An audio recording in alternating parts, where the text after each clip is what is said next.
Assalamualaikum warahmatullahi wabarakatuh. Salam dan bahagia.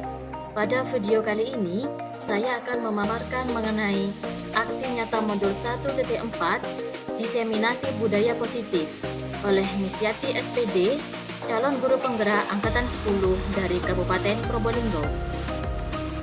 Perkenalkan, selama mengikuti pendidikan guru penggerak, saya didampingi oleh seorang fasilitator yaitu Gus Hasan Holik dan juga pengajar praktik Ibu Maria Lidiawati.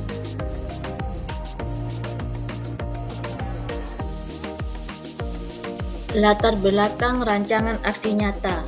Di era globalisasi ini, sebagian besar anak-anak mengalami krisis karakter yang disebabkan tindakan mereka yang dengan mudah meniru budaya luar tanpa menyaring dan mengkaji ulang terlebih dahulu.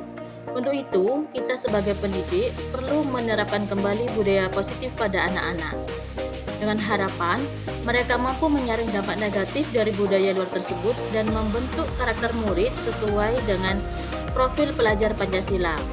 Penerapan budaya positif ini tidak bisa dilakukan tanpa dukungan dari semua elemen yang ada di sekolah. Tujuan aksi nyata. Yang pertama, mendidik anak-anak untuk melakukan pembiasaan positif di sekolah. 2. Menumbuhkan budaya positif agar anak berperilaku sesuai dengan nilai-nilai kebajikan universal. 3. Menumbuhkan rasa saling menghargai diri sendiri dan orang lain. 4. Diharapkan dengan pembiasaan positif tersebut dapat diterapkan baik di sekolah, di rumah, maupun lingkungannya. Tolak ukur rancangan aksi nyata yaitu menyepakati dan meyakini keyakinan di sekolah demi mewujudkan siswa yang memiliki karakter yang sesuai dengan nilai-nilai profil pelajar Pancasila secara sadar dan berkesinambungan dalam proses belajar sebagai bentuk budaya positif sekolah. Lini masa tindakan aksi nyata. Pekan ke-1, 3 Juni 2024. Menghadap kepala sekolah untuk menjelaskan pentingnya penanaman budaya positif dan keyakinan kelas di sekolah, serta meminta izin untuk mengadakan pembiasan bersama rekan guru. 2. Pekan ke-1, 6 Juni 2024. Mensosialisasikan ke rekan sejawat untuk melakukan diseminasi pemahaman budaya positif di sekolah. Pekan kedua, pengenalan budaya positif. Membuat keyakinan kelas, membuat poster berdasarkan keyakinan kelas yang telah didiskusikan dan disepakati. Membimbing siswa dalam penerapan aksi nyata budaya positif. Yang terakhir, pekan ketiga, menumbuhkan kebiasaan-kebiasaan dalam aksi nyata menjadi pembiasaan budaya positif di sekolah. Dukungan yang dibutuhkan dalam aksi nyata. Untuk kelancaran dari tindakan aksi nyata yang dilakukan di sekolah, pastinya membutuhkan dukungan dari berbagai pihak, yaitu kepala sekolah, rekan sejawat, murid dan orang tua, serta sarana dan prasarana sekolah. Berikut adalah contoh penerapan budaya positif di sekolah. Bapak Ibu, marilah kita simak bersama diseminasi budaya positif kepada rekan sejawat oleh Ibu Miss Yati SPD di SMP Negeri 2 Kuripan. Selamat menyaksikan. Warahmatullahi wabarakatuh.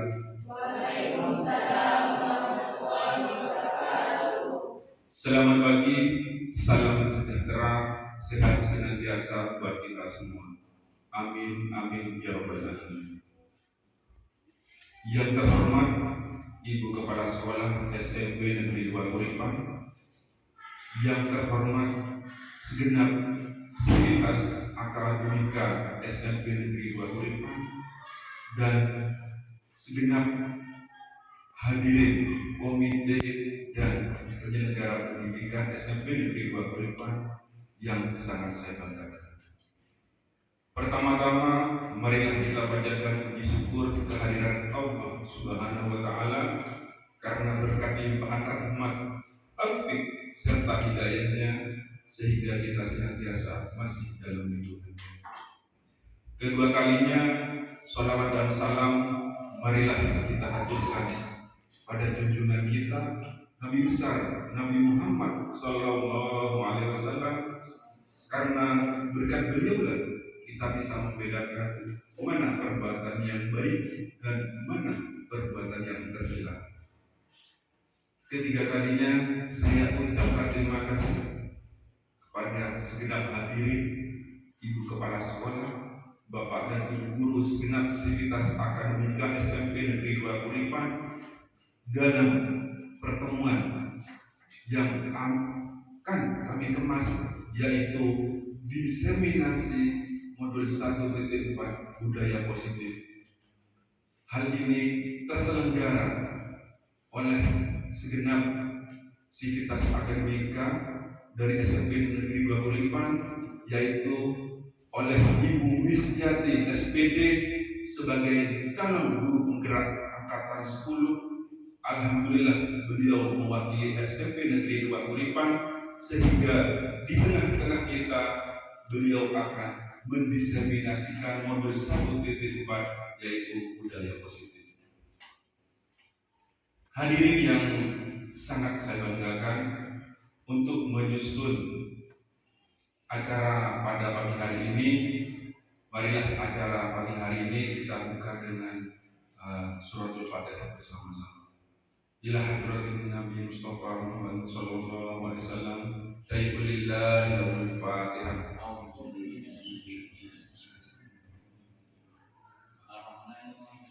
Ya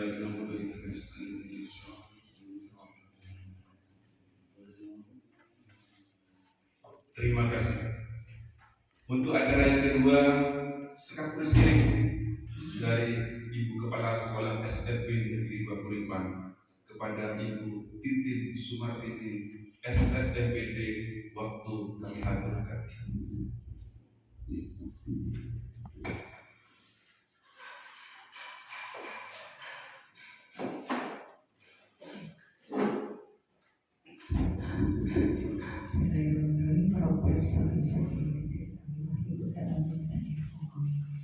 Assalamualaikum warahmatullahi wabarakatuh. Yang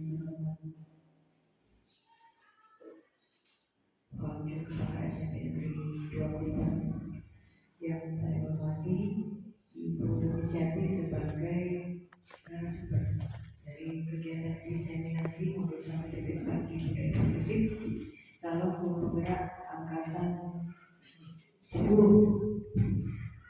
Yang saya hormati pula Bapak Ibu Guru dan staf SMP Negeri 2 Kuripan.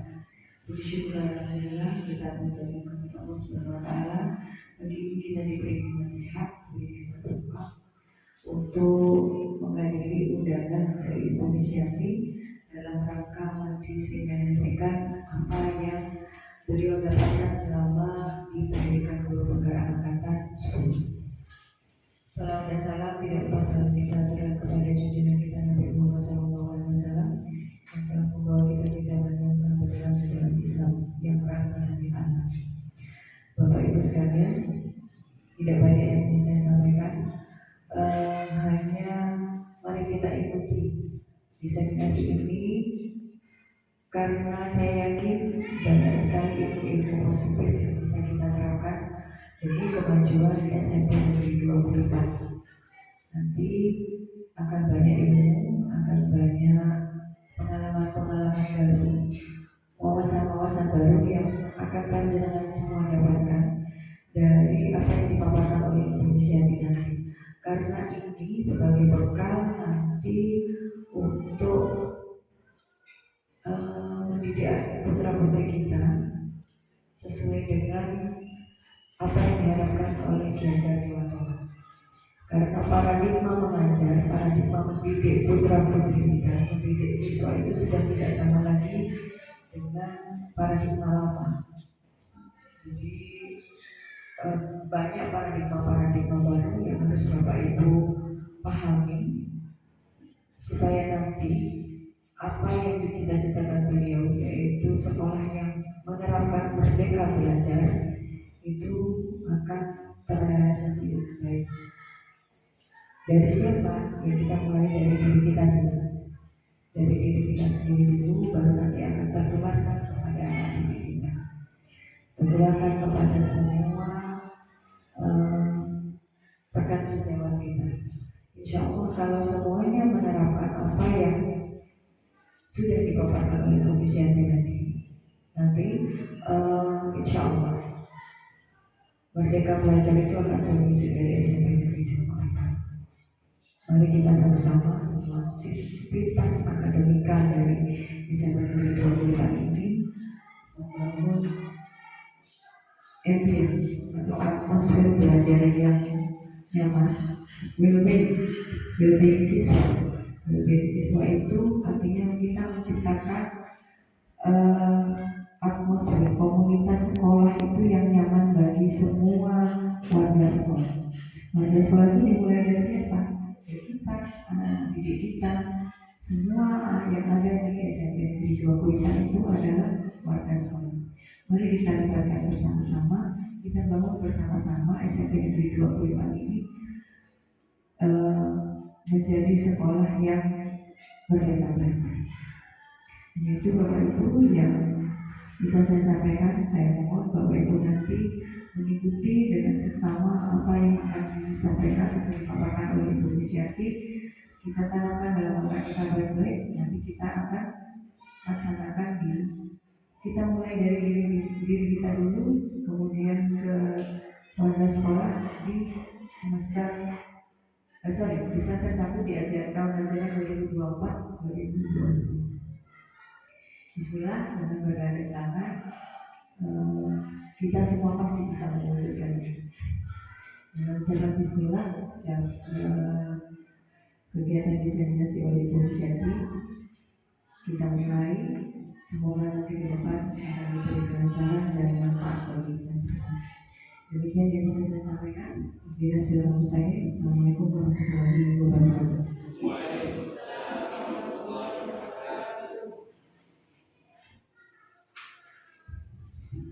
Terima kasih Ibu Kepala Sekolah atas pengarahan yang senantiasa memotivasi kami untuk bergerak demi kemajuan lembaga SMP Negeri 2 Kuripan yang kami cintai bersama.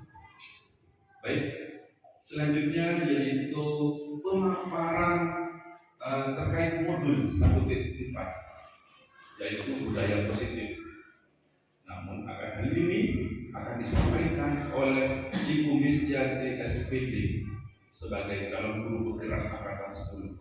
Untuk itu kepada Ibu Misyati sebagai calon guru penggerak angkatan 10 waktu kami haturkan sebelumnya.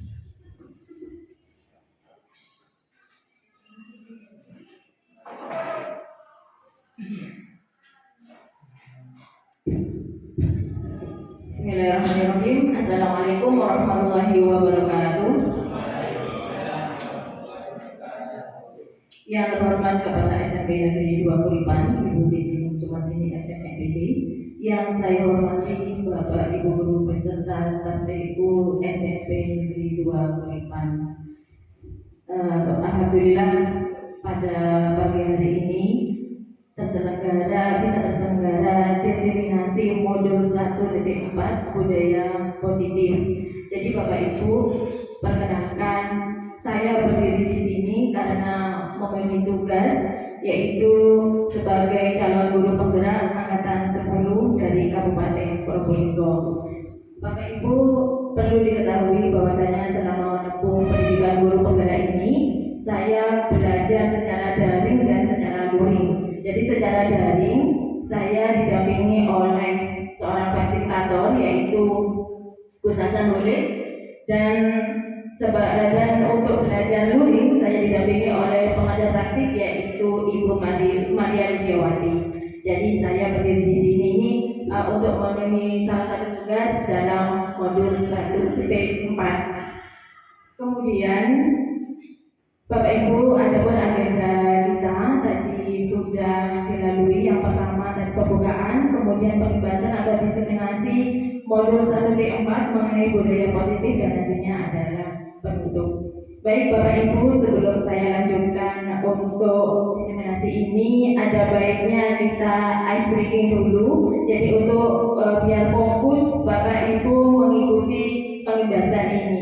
Coba saya minta Bapak Ibu untuk berdiri semua.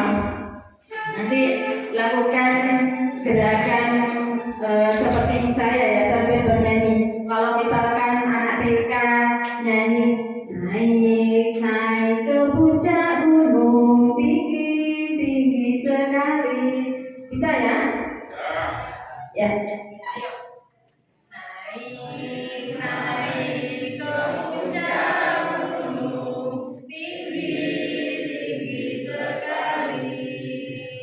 Kiri kanan kulihat ada banyak pohon cemara. Kiri kanan kulihat ada banyak pohon cemara. Terima kasih. Terima kasih Bapak Ibu atas kesediaannya mengikuti gerakan saya. Nah, kemudian untuk selanjutnya tujuan. Jadi tujuan diseminasi ini yang pertama, saya memenuhi tugas sebagai calon guru penggerak angkatan 10 dari Kabupaten Probolinggo. Kemudian yang nomor 2, saya juga ingin menyampaikan kepada Bapak Ibu mengenai modul 1.4 mengenai budaya positif yang telah saya pelajari. Kemudian saya juga ingin berkolaborasi dengan Bapak Ibu semua, ya, dengan murid nantinya juga ya, dalam melaksanakan budaya positif ini. Kemudian Bapak Ibu, budaya positif itu sangat diperlukan di era yang sekarang ini globalisasi. Mengapa? Karena di dalam era globalisasi ini sebagian besar anak mengalami krisis karakter, Bapak Ibu. Nah, di situ banyak sekali faktor yang mempengaruhi.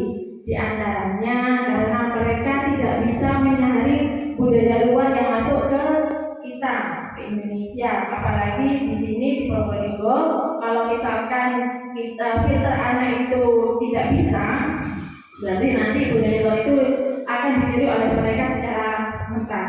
Kemudian latar belakang ini juga karena kemajuan teknologi, Bapak Ibu. Jadi kalau misalkan zaman saya dulu tidak bisa dibandingkan dengan yang sekarang. Jadi kalau misalkan katanya Valen itu kan jangan ojek dibanding-bandingkan, itu memang benar Bapak Ibu ya. Jadi kita tidak bisa membawa anak pada zaman kita yang sekarang, itu tidak bisa.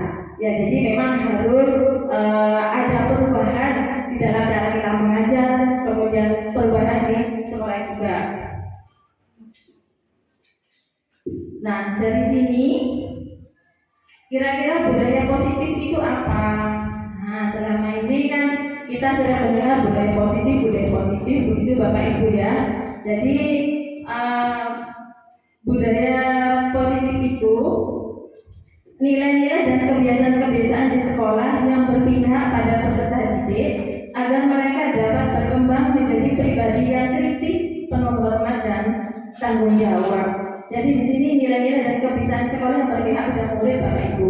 Jadi di pendidikan yang sekarang itu memang pendidikan harus berpihak pada murid. Jadi kalau zaman saya sekolah dulu mungkin pendidikan itu berpusat pada guru. Jadi semuanya itu dari guru. Materi, kemudian strategi pembelajaran itu semuanya dari guru. Guru seolah-olah menjadi dewa dalam dunia pendidikan. Tapi untuk saat ini Bapak Ibu, pendidikan di Indonesia yaitu harus harus berpihak pada murid. Jadi sesuai dengan jargon kita bahwa pelayanan itu adalah yang pertama murid dan murid. Itu Bapak Ibu ya. Kemudian untuk selanjutnya dalam diseminasi ini nantinya saya akan menjelaskan mengenai budaya positif. Yang pertama mengenai paradigma belajar, kemudian mengenai disiplin positif, kemudian motivasi perilaku manusia, kebutuhan dasar, posisi kontrol, keyakinan kelas, dan terakhir adalah segitiga restitusi. Jadi di dalam modul 1.4 ini Bapak Ibu yang saya pelajari kurang lebih ada 7 materi nantinya. Kemudian mengenai yang pertama mengenai filosofi pendidikan Ki Hajar Dewantoro. Jadi kalau misalkan kita mengacu pada tokoh pendidikan kita Indonesia yaitu Ki Hajar Dewantoro, bahwasanya pendidikan itu semua anak terlahir unik, punya kekhasan tersendiri Bapak Ibu. Jadi anak itu Anak itu tidak seperti kertas putih yang bisa kita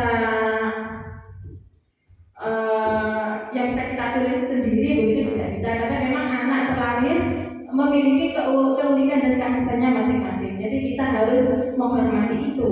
Kemudian pendidikannya sekarang juga mengarahkan pada akhlak, jadi mengenai budi pekerti. Jadi sesuai dengan apa yang telah kita terima di ilmu agama, bahwasanya ada dulu baru ilmu, begitu Bapak Ibu. Kemudian kita sebagai guru juga tidak bisa memaksa anak untuk, misalkan karena saya guru bahasa Indonesia, memaksa murid untuk lebih menyukai satu mata pelajaran, itu tidak bisa. Jadi memang kita menuntut mereka begitu. Jadi bakatnya anak itu gimana? Jadi kita memang harus menuntut, membimbing, bukan memaksa, begitu Bapak Ibu. Nah, ini juga akan terlihat kalau misalkan untuk penjurusan di SMA atau SMK, begitu juga. Jadi posisi guru di sini adalah menuntun, bukan memaksa. Kemudian kita di sini juga diibaratkan sebagai seorang petani, guru itu Bapak Ibu. Jadi kalau petani itu kan tanah itu sudah ada. Misalkan kita mau menanam padi, misalkan begitu. Jadi kita hanya bisa merawatnya. Jadi murid itu sebenarnya sudah dibekali dengan keunikannya sendiri. Jadi kita menuntun di sini maksudnya seperti seorang petani itu mengolah sawah dengan baik, kemudian menyiraminya, memberi pupuk, begitu Bapak Ibu. Jadi nanti kalau kita menanam padi tidak mungkin tumbuh jagung, nah seperti itu. Jadi kita tidak bisa memaksa anak untuk menjadi seperti yang kita mau. Kemudian anak itu juga berkembang sesuai dengan kodrat alam dan kodrat zaman Bapak Ibu. Jadi kalau misalkan kita di sini berada di SMP 25, tidak bisa kita mendidik anak seperti di Jakarta misalkan atau di kota metropolitan, tidak bisa. Jadi mereka berkembang sesuai dengan kodrat alam, yaitu di mana lingkungan mereka tinggal, dan kodrat zaman. Seperti yang sudah saya katakan tadi, bahwasanya saya angkatan 80-an itu tidak bisa dibandingkan dengan anak murid yang lahir di tahun 2000-an itu. Jadi anak itu sudah berkembang sesuai dengan kodrat zamannya. Kemudian masih menurut pendidikan Ki Hajar Dewantara, Bapak Ibu, bahwasanya pendidikan itu adalah berpihak pada murid. Seperti yang sudah saya sampaikan tadi, bahwasanya semuanya itu apapun yang kita lakukan, kebijakan itu semuanya harus berpusat pada murid. Nah, perubahan paradigma yang terjadi dari sini, untuk membangun budaya yang positif, sekolah perlu menyediakan lingkungan yang positif, aman dan nyaman, agar murid mampu berpikir, bertindak dan mencipta dengan merdeka, mandiri dan bertanggung jawab. Jadi tadi ini sesuai dengan pemikiran KHD. Jadi meskipun Ki Hajar Dewantara itu hidup beberapa puluh tahun sebelum kita, tapi pemikiran itu masih sesuai dengan Kemudian perubahan paradigma teori kontrol atau yang disebut dengan ilusi kontrol ini, yang namanya ilusi. Ilusi di sini kan sesuatu yang salah Bapak Ibu, yang salah kaprah. Nah, di sini perlu kita garis bawahi bahwasanya ilusi guru mengontrol murid, ilusi bahwa semua penguatan positif, efektif dan bermanfaat, ilusi bahwa kritik dan membuat orang merasa bersalah dapat menguatkan karakter, ilusi bahwa orang dewasa memiliki hak untuk memaksa. Jadi selama ini Bapak Ibu, kalau misalkan posisi kita di sekolah, ya, kita sebagai guru, misalkan anak melakukan sebuah kesalahan atau melakukan perilaku yang tidak sesuai dengan nilai-nilai kebajikan, maka kita juga tidak berhak untuk menghakimi anak. Jadi kita tanyakan dulu latar belakang mereka seperti itu tuh kenapa. Jadi pasti ada latar belakang yang mendasari anak untuk berperilaku seperti itu. Nah, ini tidak bisa, ini ya Bapak Ibu ya, tidak bisa kita teruskan hal yang salah seperti ini. Jadi isu-isu seperti ini harus kita benahi bersama. Kemudian dari perubahan paradigma ini Bapak Ibu sebenarnya berubah dari stimulus respon menjadi teori kontrol. Nah, sekarang bisakah kita mengontrol seseorang? Jadi bisakah kita mengontrol murid kita? Nah, di sini Bapak Ibu ya, kalau misalkan nanti ada anak yang melakukan kesalahan, misalkan terlambat sekolah, kita bisa nggak mengontrol mereka? Selama ini ada di mindset kita kan bisa mengontrol mereka, kita bisa memaksa mereka. Begitu Bapak Ibu. Nanti kita berikan bisa pada itu. Kemudian selain perubahan paradigma tadi, sekarang kita masuk ke disiplin.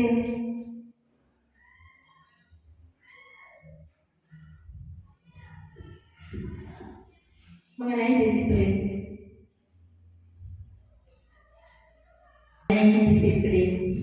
Kebanyakan orang akan menghubungkan kata disiplin itu dengan tertib, teratur, dan kepatuhan pada peraturan yang berlaku, Bapak Ibu.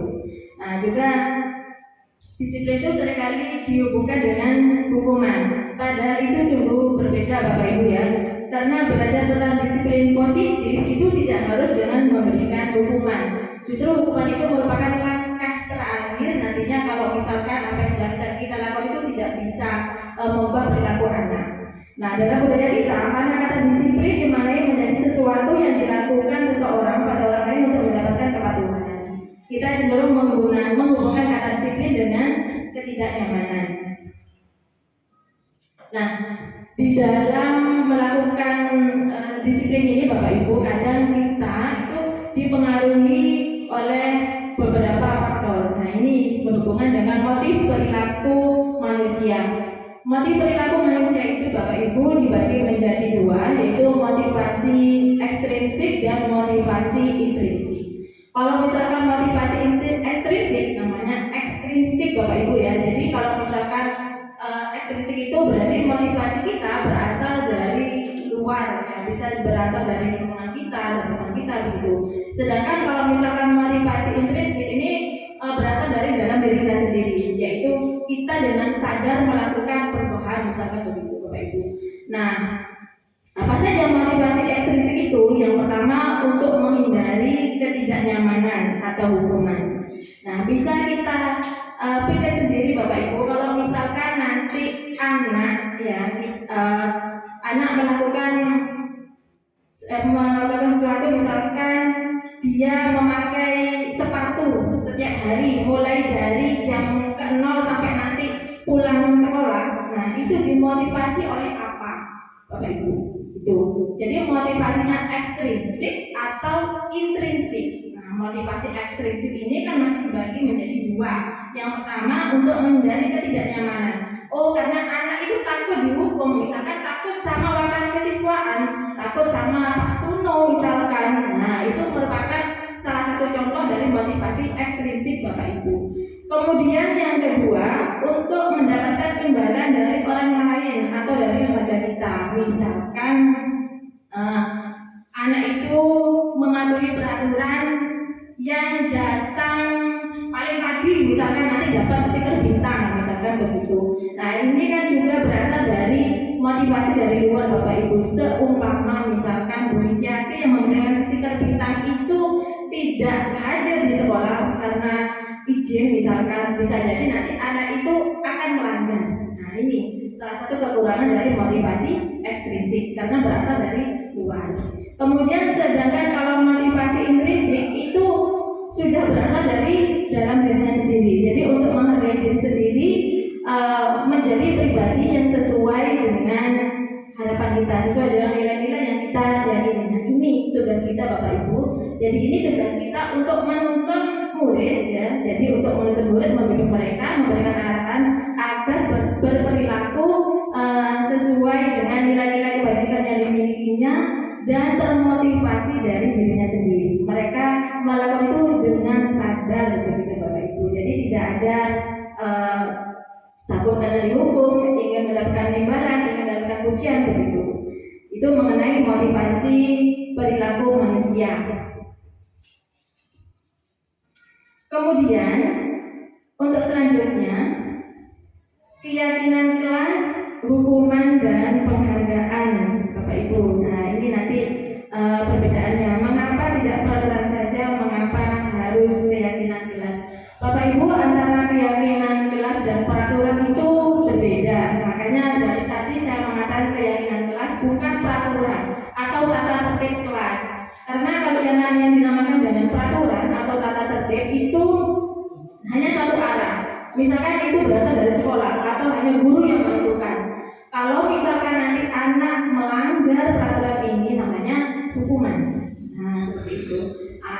Dari sini nanti anak pasti akan berbuat, mereka menaati peraturan yang ada itu karena menghindari hukuman. Begitu Bapak Ibu, itu bedanya. Jadi kalau misalkan peraturan itu hanya bersifat satu arah, anak tidak ikut serta di dalam proses pengambilan keputusan dalam peraturan itu.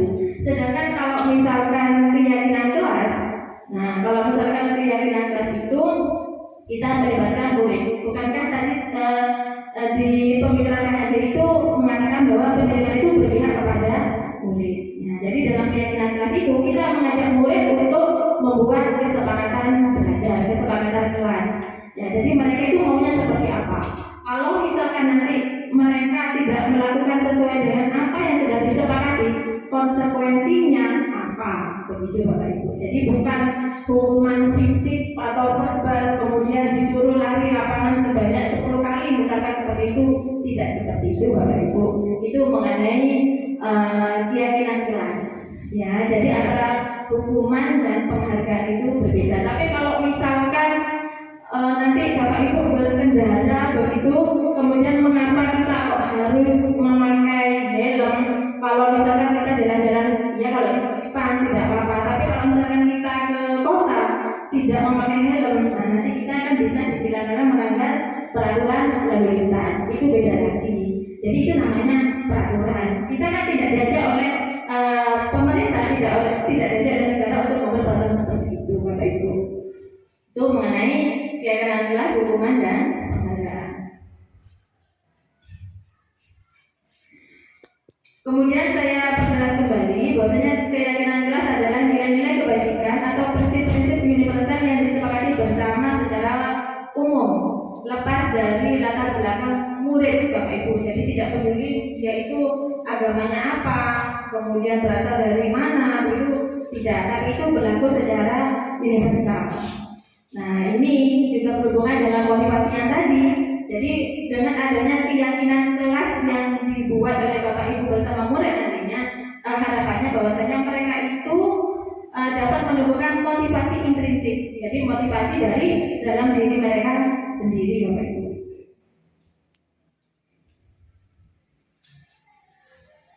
Nah, tadi kan saya berbicara mengenai hukuman dan konsekuensi. Itu berbeda Bapak Ibu ya. Jadi kalau misalkan hukuman itu bersifat tidak terencana atau tiba-tiba. Nah, saya sendiri sebelum mengikuti PPPI sering sekali memberikan hukuman kepada anak Bapak Ibu, jujur aja. Ya, karena apa? Melihat anak tidak memakai sandal, tidak memakai sepatu, misalkan mereka memakai sandal, itu kan tidak terencana, langsung apa yang ada di otak. Nah, berarti nanti sandalnya saya ambil misalnya, atau ketahuan membawa HP, maka HP-nya saya sita. Itu secara spontan, itu hukuman Bapak Ibu. Sedangkan kalau konsekuensi itu yang ada dalam keyakinan kelas itu sudah terencana dan sudah disepakati oleh guru dan murid. Nah sekarang mungkin Bapak Ibu bisa berpikir sendiri kira-kira yang diberikan kepada murid itu berupa apa? Hukumankah atau konsekuensi? Secara tidak langsung Bapak Ibu, mungkin Bapak Ibu pernah memberikan konsekuensi itu sendiri. Kalau misalkan dalam pelajaran saya bahasa Indonesia, misalkan anak tidak mengerjakan PR, maka mereka harus menyalin sampai 2 kali di buku tugas misalkan begitu. Nah itu konsekuensi yang harus diterima Bapak Ibu, dan itu sudah kesepakatan antara saya dan anak-anak untuk pelajaran saya itu bahasa Indonesia. Itu mengenai keyakinan kelas. Kemudian Bapak Ibu mengenai 5 kebutuhan dasar. Jadi kebutuhan dasar manusia itu ada 5. Nah, di antaranya yang pertama bertahan hidup. Nah, ini pasti Bapak Ibu ya. Jadi kebutuhan dasar kita itu untuk bertahan hidup itu pasti. Apa? Ininya kebutuhannya apa? Kira-kira Bapak Ibu untuk bertahan hidup ya pasti itu ya. Jadi untuk bertahan hidup makan, apa lagi? Iya, minum, tidur, kira-kira butuh apa enggak Pak Sur? Butuh. Ya, butuh ya. Jadi ini secara fisiologis begitu ya. Jadi untuk kesehatan kita ya, jadi untuk bertahan hidup makan, minum begitu Bapak Ibu. Kemudian untuk yang kedua kebutuhan dasar manusia yaitu kasih sayang dan mudah diterima. Jadi untuk kebutuhan kasih sayang ini berhubungan dengan psikologis Bapak Ibu ya. Jadi kebutuhan untuk memberi dan menerima kasih sayang ini biasanya yang sering dialami oleh murid saya. Misalkan nanti di dalam sebuah pembelajaran ketika saya anak mengajarkan biasanya ada anak yang cari perhatian. Dia alami sendiri, kemudian dia mengganggu temannya. Nah, itu bisa kita amati Bapak Ibu. Kira-kira kebutuhan dasar apa yang tidak bisa dia penuhi? Bisa jadi karena dia itu kurang kasih sayang dan dia itu ingin diterima. Begitu makanya dia itu cari perhatian seperti itu di kelas, mencari perhatian saya dan teman-temannya. Jadi Bapak Ibu itu bisa diamati. Jangan sampai langsung menjudge anak kamu nakal, jangan seperti itu. Tapi kita harus identifikasi dulu kira-kira kebutuhan dasar apa yang tidak bisa mereka penuhi. Kemudian untuk kebutuhan dasar selanjutnya yaitu penguasaan. Jadi kebutuhan ini berhubungan dengan kekuatan untuk mencapai sesuatu, menjadi kompeten, terampil, diakui atas prestasi dan keterampilan kita, didengarkan dan memiliki rasa harga diri.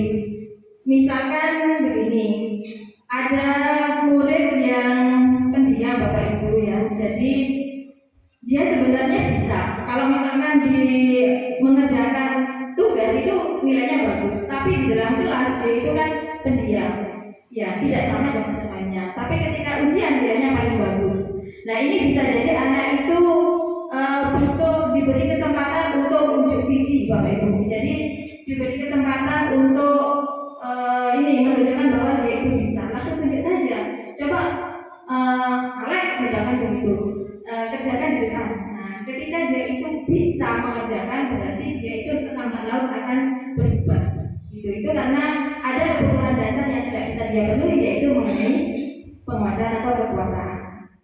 Yang selanjutnya Bapak Ibu, kebutuhan dasar adalah kebebasan.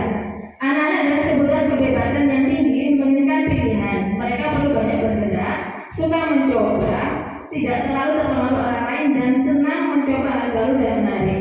Tidak sama seperti tadi yang kasih sayang, tipe murid jenis ini biasanya dia cenderung diam. Jadi disuruh membaca ya membaca, tapi yang begitu terlihat dia itu seolah-olah enggan untuk melakukan seperti apa yang guru mau begitu ya. Loh kamu kenapa kok seperti itu? Tadi diam aja, ditanya ngerti gitu. Nah ini perlu kita amati Bapak Ibu, anak jenis ini kenapa?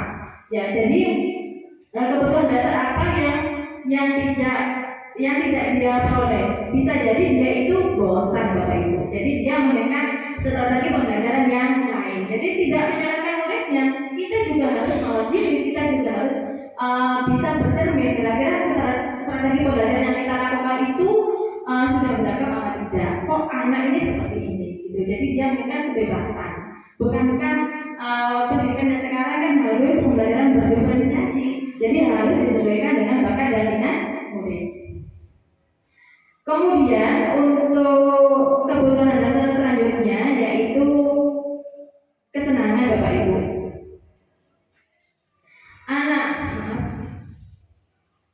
Anak-anak dengan kebutuhan dasar kesenangan tinggi biasanya ingin menikmati apa yang dilakukan. Mereka juga berkonsentrasi tinggi saat mengerjakan hal yang disenangi. Mereka suka permainan dan suka mengoleksi barang, suka bergurau, suka melucu dan juga mengemaskan. Bahkan saat mereka bertingkah laku buruk, mereka masih terlihat lucu. Pernah tidak Bapak Ibu berpikir seperti ini? Ketika murid kita berperilaku yang tidak sesuai dengan sesuai dengan apa yang ada di dalam mindset kita begitu, itu masih terlihat mengemaskan Bapak Ibu. Ya, saya kira tidak ada yang berpikir seperti itu ya, dan timbul dalam hati kita itu biasanya kok anak ini seperti ini ya. Nah itu juga perlu diamati Bapak Ibu.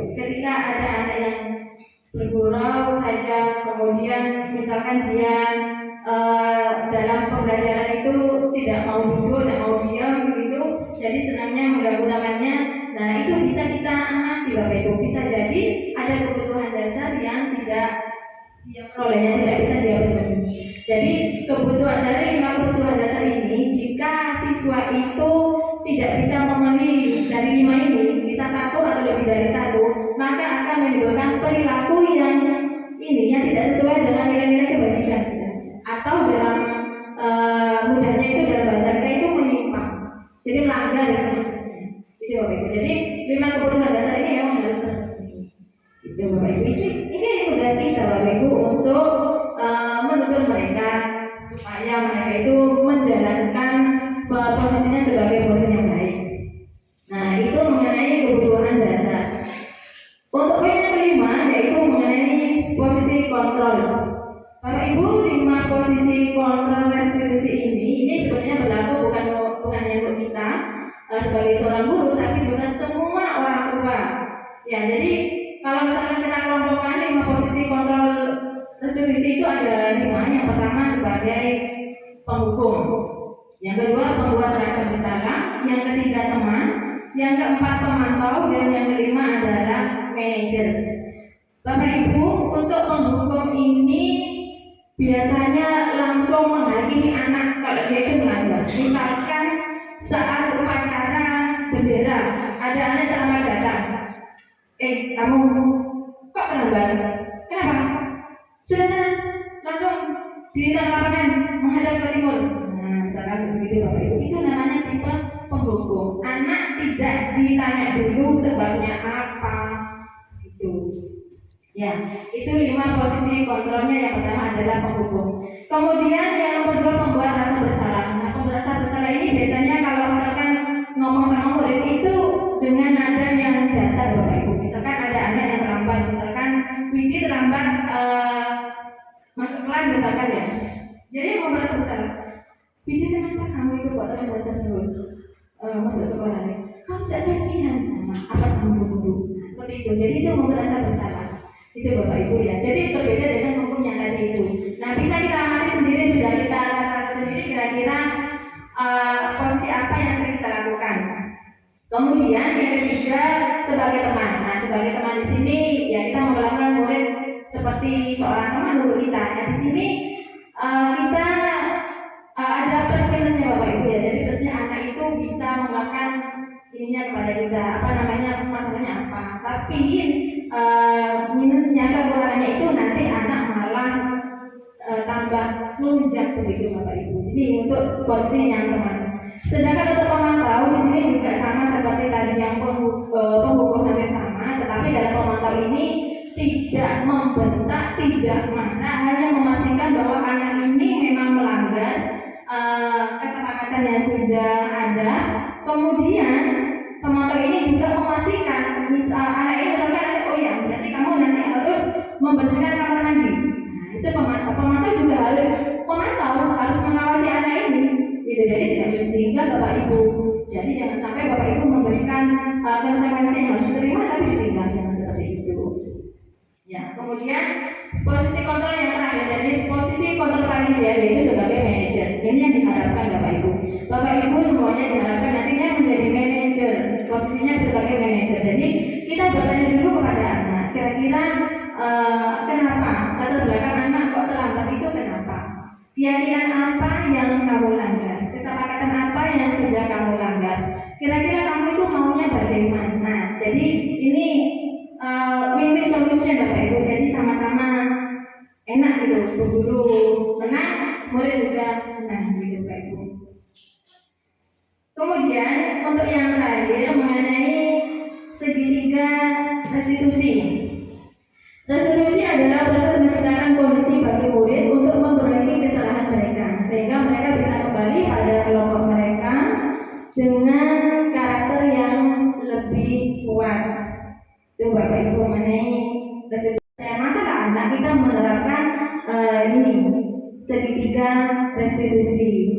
Nah, dalam segitiga restitusi itu adalah sebuah tahapan untuk memudahkan para guru dan orang tua dalam melakukan proses untuk menyiapkan anaknya untuk melakukan restitusi Bapak Ibu. Adapun tahapan dalam segitiga restitusi di sini ada 3, yaitu menstabilkan identitas, kemudian validasi tindakan dan yang salah, dan yang terakhir adalah menanyakan keyakinan. Nanti bisa Bapak Ibu rasa-rasa sendiri ya, bisa dipikirkan sendiri kita itu pernah apa tidak melakukan ini penerapan segitiga restitusi. Jadi di sini pertama dulu misalkan identitas dulu. Misalkan ada siswa yang terlambat gitu, kenapa kok bisa terlambat, itu ditanya Bapak Ibu. Nah itu ya, kemudian validasi tindakan yang salah. Jadi kita tidak langsung menyalahkan anak, tapi memposisikan diri kita kalau misalkan kita berada dalam posisi anak akan melakukan hal yang sama. Nah seperti itu. Kemudian yang terakhir adalah menanyakan keyakinan apa yang sudah dilanggar begitu Bapak Ibu. Kemudian kira-kira kamu maunya bagaimana? Nah itu Bapak Ibu di dalam segitiga restitusi ini. Jadi kalau misalkan kita di sekolah ini sudah posisi kontrolnya bukan sebagai penghukum, bukan sebagai pemberasa bersama, tapi sebagai manajer itu dalam posisi paling ideal. Kemudian kalau misalkan ada masalah nantinya juga menerapkan segitiga restitusi, saya yakin bahwasanya sekolah tercinta ini akan bergerak ke arah yang lebih baik. Amin amin ya rabbal alamin. Bapak Ibu, contoh penerapan segitiga restitusi ini seperti ini kemarin.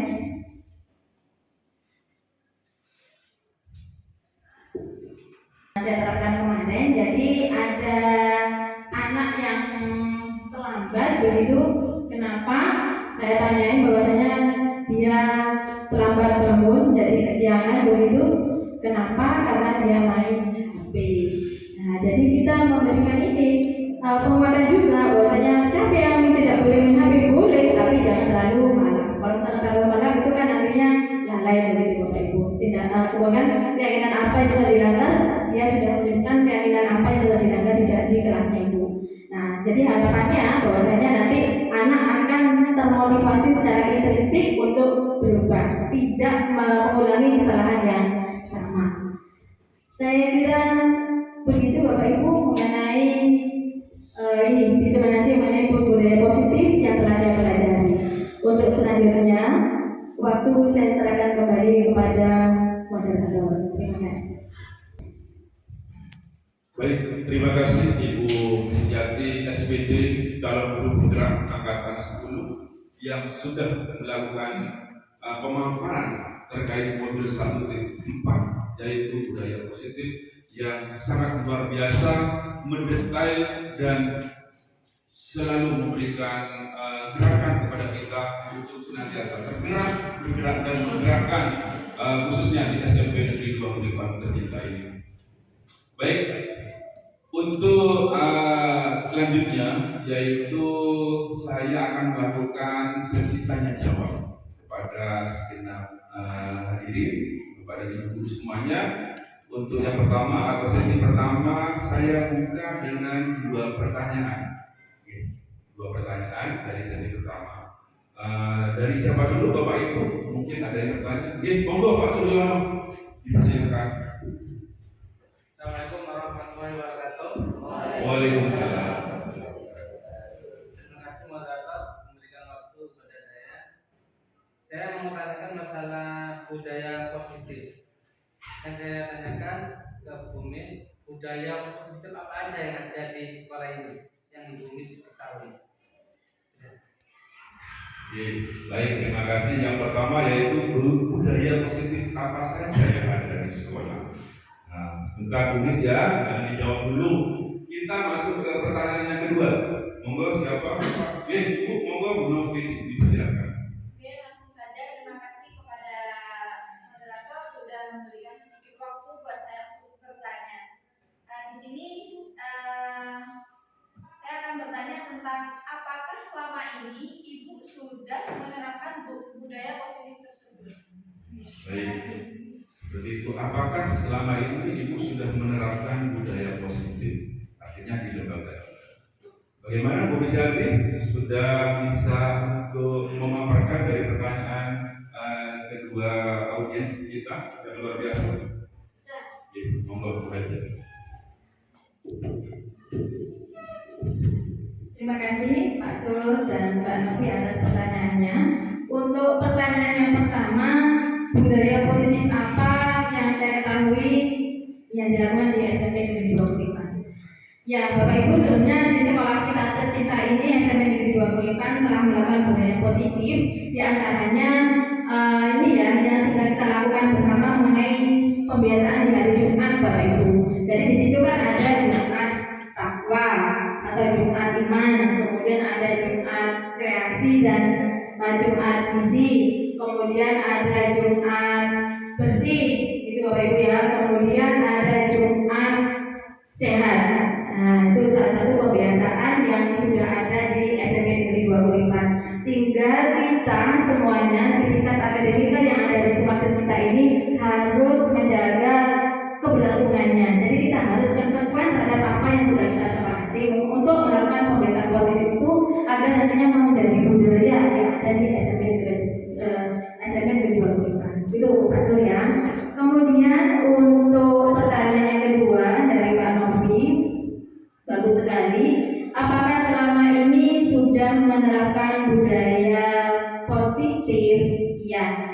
Jadi selama mengikuti pendidikan guru penggerak ini, saya sudah melakukan budaya positif, yaitu sesuai dengan mata pelajaran saya sendiri berhubungan dengan bahasa Indonesia, yaitu mengenai literasi. Dan itu di hari Sabtu. Jadi anak terbiasa untuk membaca teks atau bacaan 30 menit sebelum pelajaran jam pertama dimulai. Nah, di situ anak tidak hanya membaca tapi memahami isi bacaan. Karena selama ini memang anak itu kesulitan untuk memahami isi bacaan. Bapak Ibu perlu diketahui bahwasanya kebiasaan anak itu semakin panjang bacaan maka akan semakin di-skip atau semakin dilewati oleh anak. Nah, ini tugas kita Bapak Ibu, PR kita bersama bahwasanya anak harus senang membaca dan memahami isi bacanya. Buku Bapak Ibu, bukan HP. Saya kira begitu Mbak Novi ya. Untuk menjawab. Saya jawab untuk Pak Sur dan Mbak Novi ya. Terima kasih atas pertanyaannya, sangat bagus sekali. Untuk pertanyaan pertama, budaya positif apa yang telah ada di sekolah kita?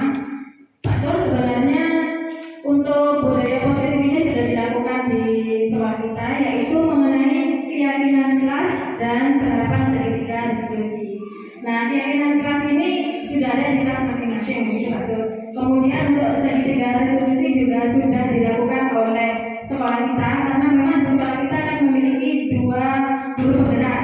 Kan kita tahu sendiri Bapak Ibu ya, bahwasanya kepala sekolah kita ini kan juga berasal dari guru penggerak angkatan 4 dan juga Bapak Zainul Rosyid ini juga guru penggerak angkatan 8. Jadi beliau berdua ini sudah melakukan diseminasi di sekolah kita. Jadi sekolah kita sebenarnya sudah melakukan budaya positif, yaitu mengenai keyakinan kelas dan segitiga diskusi. Kemudian untuk pertanyaan kedua, adapun budaya positif apa yang sudah saya lakukan? Karena saya wali kelas, saya sudah melakukan ini, membuat keyakinan kelas atau kesepakatan kelas dengan anak-anak. Bisa dilihat di layar Bapak Ibu ya. Ini kesepakatan kelas saya dengan murid. Jadi bentuknya seperti ini. Jadi yang pertama, datang dan pulang sekolah tepat waktu. Jadi kalau masukkan dalam keyakinan kelas itu tidak boleh menggunakan kata negatif. Kemudian yang kedua, berdoa sebelum dan sesudah pembelajaran. Kemudian yang ketiga, melaksanakan piket kelas. Yang keempat, disiplin dalam mengikuti PBM, dan terakhir menjaga fasilitas sekolah. Dan ini semuanya anak-anak sendiri yang membuat. Jadi saya hanya sebagai pendamping saja atau fasilitator untuk membuat keyakinan kelas Bapak Ibu. Untuk penerapan segitiga resolusi juga sudah pernah saya lakukan dengan Novi ya. Jadi kalau misalkan ada anak, kebetulan saya wali kelas, kalau misalkan ada anak saya yang terlambat, itu saya sudah melakukan segitiga resolusi sesuai dengan tadi yang sudah saya tampilkan videonya. Begitu. Terima kasih untuk pertanyaannya. Monggo. Terima kasih Bu Siati SPD yang sudah menjabarkan secara mendetail. Bagaimana Ibu Novi dan Pak Sur?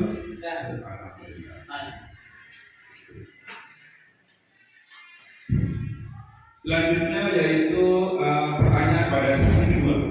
sama, saya akan membuka sebuah pertanyaan di sesi kedua, ya, dari Bapak dan Ibu untuk bertanya di sesi kedua ini. Monggo dipersilahkan siapa yang akan bertanya.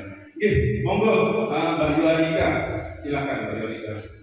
Baik, terima kasih pada moderator telah memberikan kesempatan untuk saya. Kesepakatan kelas yang telah diterapkan apakah sudah berdampak positif di lembaga? Oke.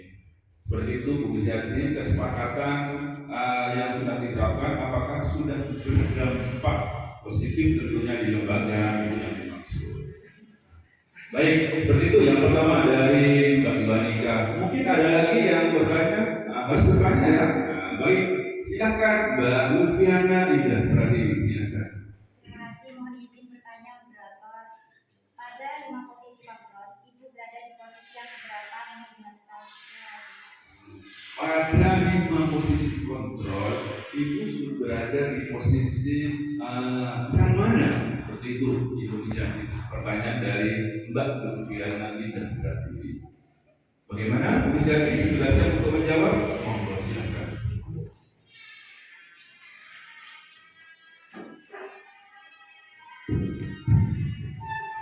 Baik, pertanyaannya bagus sekali.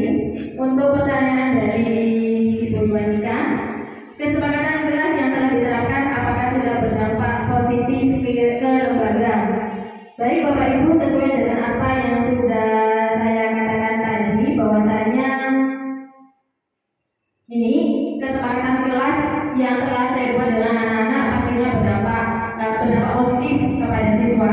Nah, ini kalau misalkan mematuhi semua, ya itu mengenai Bapak Ibu ya. Tapi kalau misalkan ya dibuat persentase, itu sudah ada kemajuan, jadi berdampak sekali kepada kedisiplinan anak. Jadi untuk kesepakatan kelas ini sudah berdampak positif. Mengapa kok begini? Karena mereka membuat sendiri, ya membuat sendiri peraturannya seperti apa. Oh Bu, apa harus datang tepat waktu Bu?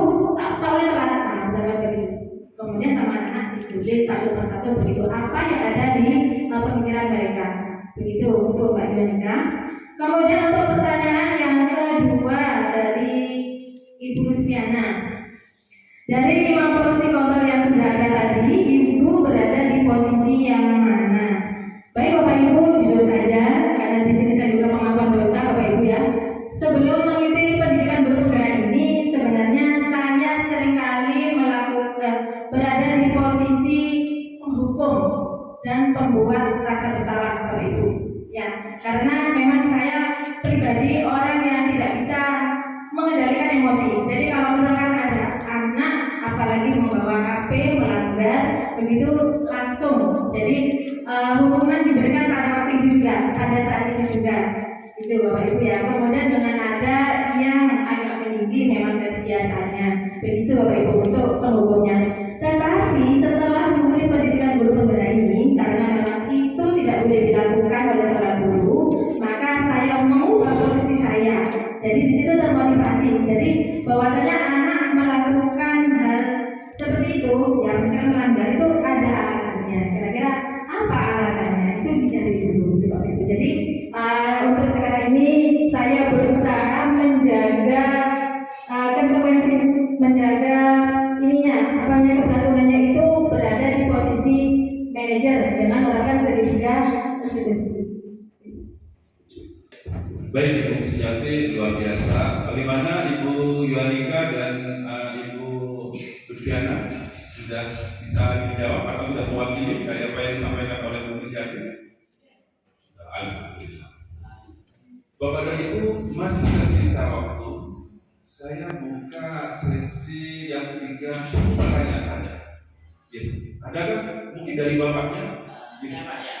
Ya, monggo, Gus Miftah, dipersilakan. Penyampaian tadi cukup bagus, terutama ketika untuk menghadapi masalah yang berkaitan dengan guru maupun siswa.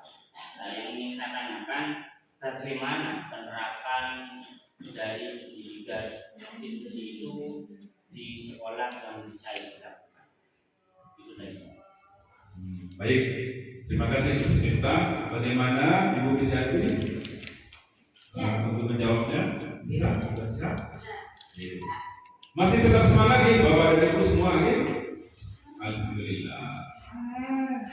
Monggo Ibu Kristiati pertanyaan dari Gus Miftah yang luar biasa.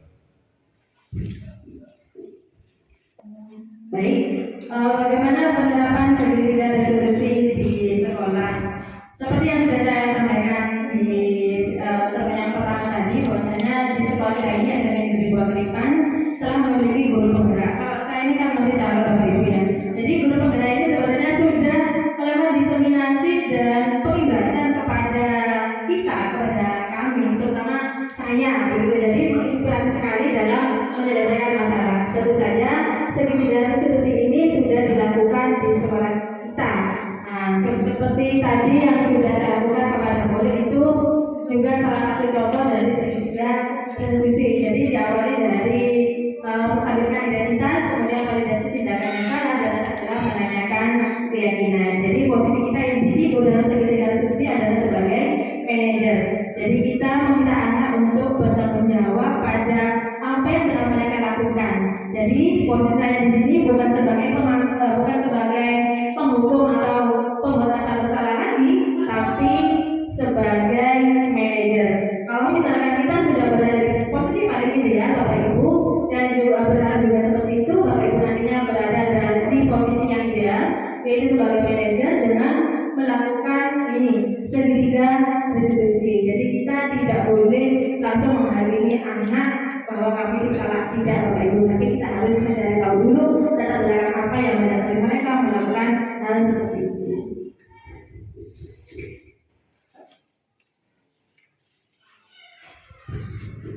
Baik, terima kasih Bu Kristiati, luar biasa sudah dipaparkan secara baik. Bapak dan Ibu,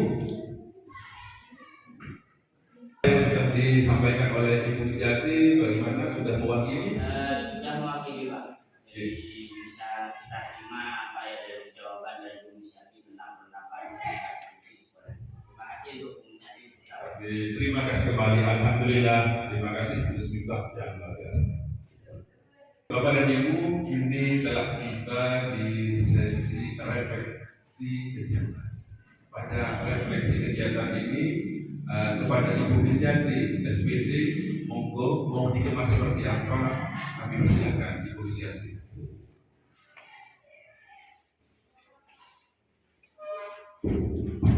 Baik Bapak Ibu, untuk sesi yang terakhir, jadi saya meminta Bapak Ibu untuk memberikan refleksinya pada kegiatan kita pagi hari ini. Adapun yang telah saya siapkan di sini refleksinya, nanti saya minta Bapak Ibu menuliskan jawaban dari masing-masing pertanyaan. Di sini saya mempunyai 4 pertanyaan yang sesuai dengan refleksinya. Nanti saya bagikan di satu persatu dan kemudian diisi oleh Bapak Ibu. Boleh ya? Nah, untuk yang pertama, hal baru apa yang mengubah paradigma saya yang saya dapatkan? Kemudian yang kedua, perasaan apa yang muncul selama mengikuti diseminasi ini? Jadi ini berhubungan dengan perasaan. Kemudian khususnya mengenai makna budaya positif, keyakinan bebas dan kebutuhan dasar manusia. Untuk yang ketiga, peran Among seperti apakah yang telah saya lakukan selama mengikuti diseminasi ini? Ini sesuai dengan kondisi Bapak Ibu di kelas atau di sekolah ya. Jadi tidak boleh berimajinasi Bapak Ibu, ini sesuai dengan fakta. Kemudian pertanyaan terakhir, saya akan menjadi Among yang seperti apakah setelah mengikuti diseminasi ini? Jadi ini harapan Bapak Ibu setelah mengikuti kegiatan pada pagi hari ini. Jadi saya harapkan bahwasanya Bapak Ibu menuliskan jawabannya di selembar kertas yang akan saya bagikan.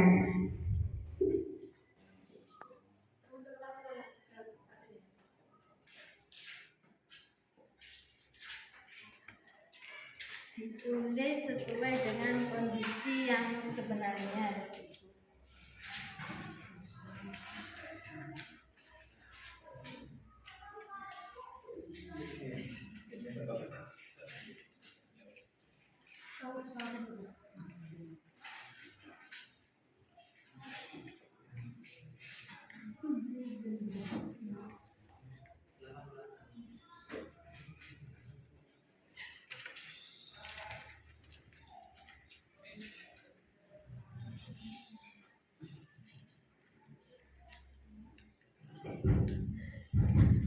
Monggo kalau misalkan ada yang kurang mengerti bisa ditanyakan.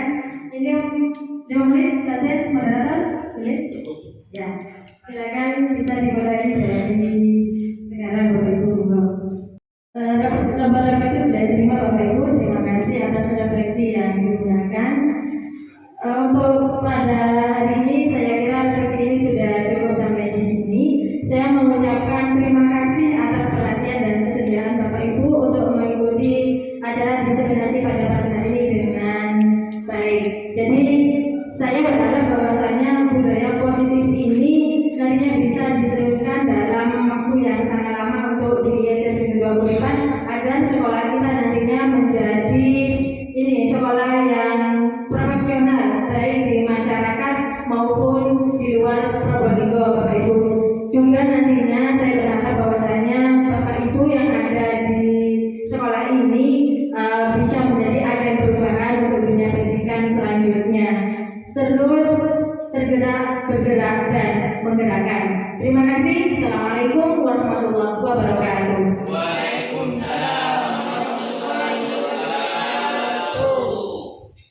Baik, terima kasih Ibu Musyati yang sudah memberikan materi atau pemaparan terkait diseminasi 1.4 budaya positif yang sangat luar biasa, dan secara garis besar saya ucapkan terima kasih Ibu Musyati.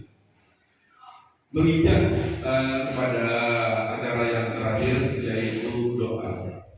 Untuk itu sebagai pemimpin doa, saya minta tolong ke Gus Miftah untuk memimpin doa untuk mengakhiri pertemuan di pagi hari ini.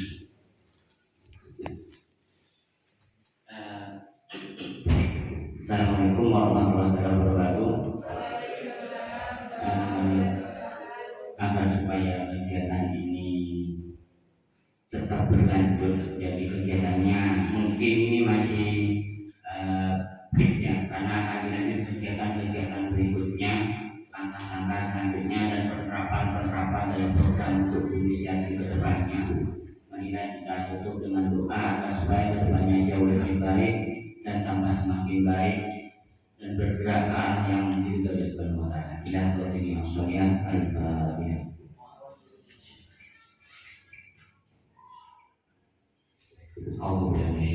Bismillahirrahmanirrahim. Allahumma shalli ala sayyidina Muhammad wa ala sayyidina Muhammad wa subhanallahi wa la ilaha illa anta innaka antal alimul hakim. Allahumma 'allimna ma yanfa'una wanfa'na bima 'allamtana wa tub 'alaina innaka antat tawwabur rahim. Allahumma ighfirli bi hidayika an harami wa qini bi ta'atika al-ma'siyati ya arhamar rahimin. Allahumma yassir wa tu'assir rabbi ihtani bil khairi innaka ala kulli syai'in qadir.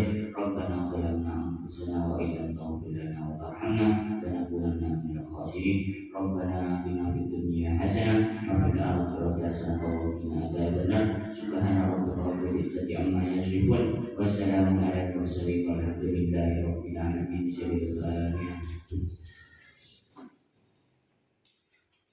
Terima kasih. Baik, terima kasih Gus Miftah yang luar biasa. Hadirin segenap sivitas akademika SMP Negeri 2 Buripan, demikianlah jalannya diseminasi 1.4 budaya positif yang diprakarsai oleh Ibu Misyati SPD, calon guru penggerak angkatan 10 mewakili SMP Negeri 2 Buripan yang kita cintai bersama. Bapak dan Ibu, untuk itu saya senang membawa acara manakala ada hal-hal yang kurang berkenan di hati Bapak dan Ibu semuanya, karena sejatinya tak ada gading yang tak. Demikian pula dengan saya, jauh dari sempurna. Untuk itu segala kekurangan saya mohon maaf yang sebesar-besarnya. Wallahul muwaffiq ila aqwamit thoriq. Wassalamualaikum warahmatullahi wabarakatuh. Assalamualaikum warahmatullahi wabarakatuh. Saya Zainur Rasid SPDGR, guru PPKN di SMP Negeri 2 Buripan, Kecamatan Buripan, Kabupaten Probolinggo, Provinsi Jawa Timur. Saya rekan sejawat dari Ibu Misyati SPD yang merupakan calon guru penggerak angkatan 10 dan tentunya di SMP Negeri 2 Kuripan. Nah, diseminasi yang telah dilakukan oleh Ibu Misyati terkait modul 1.4 budaya positif sangat luar biasa. Beliau sudah memaparkan apa yang menjadi tupoksi dari kegiatan di modul 1.4 budaya positif. Sangat luar biasa apa yang beliau kemukakan, sehingga nantinya saya yakin Ibu Misyati SPD akan memberikan perubahan yang luar biasa di SMP Negeri 2 Kuripan untuk membentuk karakter peserta didik yang lebih berorientasi kepada sikap yang perlu dikembangkan oleh peserta didik dan tentunya hal-hal yang positif. Nah, untuk Ibu Misyati tetap semangat, tetap lancar di dalam kegiatan calon guru penggeraknya karena semata-mata untuk kemajuan pendidikan tentunya di SMP Negeri 2 Kuripan. Untuk itu saya sangat mendukung apa yang nantinya akan diupayakan oleh Ibu Misyati. Senantiasa tergerak, bergerak dan menggerakkan untuk kemajuan pendidikan di Indonesia ini. Itu inilah yang bisa saya utarakan untuk Ibu Misyati SPD. Assalamualaikum warahmatullahi wabarakatuh.